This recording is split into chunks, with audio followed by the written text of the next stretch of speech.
তৃণমূল কংগ্রেসের রাজ্য সভানেত্রীর দায়িত্ব গ্রহণ করলেন তৃণমূল সুপ্রিমো মমতা বন্দ্যোপাধ্যায়। সংগঠন চালানোর সুবিধায় ঘোষণা করলেন দুই সাধারণ সম্পাদকের নামও। পাশাপাশি দীর্ঘ নীরবতার পর অবশেষে মুখ খুললেন দলবদলু বেঈমান নেতাদের নিয়েও। তার তৈরি করা তৃণমূল কংগ্রেস ভেঙে খান খান। একের পর এক হেভিওয়েট নেতারা তাকে ছেড়ে চলে গেছেন। অবশেষে দীর্ঘ নীরবতার পর দলবদল নেতাদের নিয়ে ফেসবুকে লাইভে মুখ খুললেন তৃণমূল সুপ্রিমো মমতা বন্দ্যোপাধ্যায়। এদিন ফেসবুক লাইভে এসে মমতা বলেন, বেইমানি করে অনেকে দল ছেড়েছেন। মমতা বলেন, সাহস থাকলে বিজেপিতে সরাসরি যোগদান করুন। 2 মাসও ধৈর্য ধরতে পারলেন না, 2 মাসও ধৈর্য ধরতে পারলেন না, এত তাড়াতাড়ি দলের সাথে বেইমানি করে চলে গেলেন। আর বেইমানি করারও তো একটা সীমা থাকা উচিত। পার্টির সাথে বেইমানি না করে, যে পার্টিটা আপনাদের কাছে জন্মদাত্রী মা, আপনারা তো সরাসরি বিজেপি করছেন। এখন বিজেপি করবেন আর তৃণমূল বলবেন, এটা তো হতে পারে না। কারণ তৃণমূল কংগ্রেসের আদর্শ বিজেপি বিরোধী। মনে রাখবেন, আমাদের একটা আদর্শ আছে, আমাদের একটা নীতি আছে।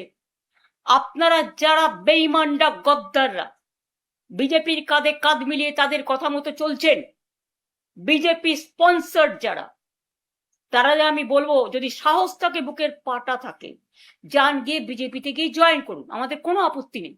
এদিকে অধিকাংশ হেভিওয়েটদের পদাঙ্ক অনুসরণ করেই 2 মাস কাটতে না কাটতেই মমতা বন্দ্যোপাধ্যায়ের দেওয়া রাজ্য সভানেত্রীর পদ থেকে ইস্তফা দিয়েছেন চন্দ্রিমা ভট্টাচার্য।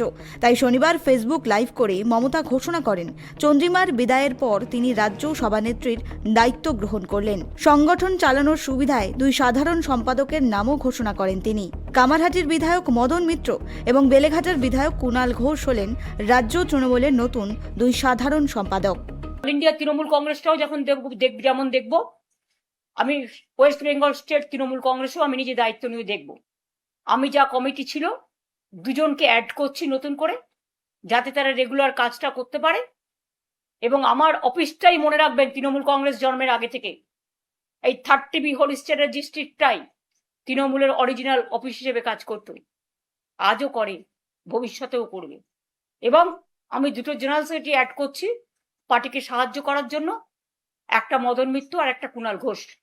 দলবদলুদের কড়া বার্তা দেওয়ার পাশাপাশি এদিন দলকে নতুন করে গড়ে তোলার দায়িত্ব নিজেই নেবেন বলে আশ্বাস দেন মমতা বন্দ্যোপাধ্যায়। সেই সঙ্গে ভবিষ্যতে 30B হরিশ চ্যাটার্জি স্ট্রিট হবে তৃণমূল কংগ্রেসের মূল কার্যালয়, সে কথাও স্পষ্ট করে দিলেন Trinamool supremo Mamata Bandyopadhyay. Bureau report, KTV Bangla.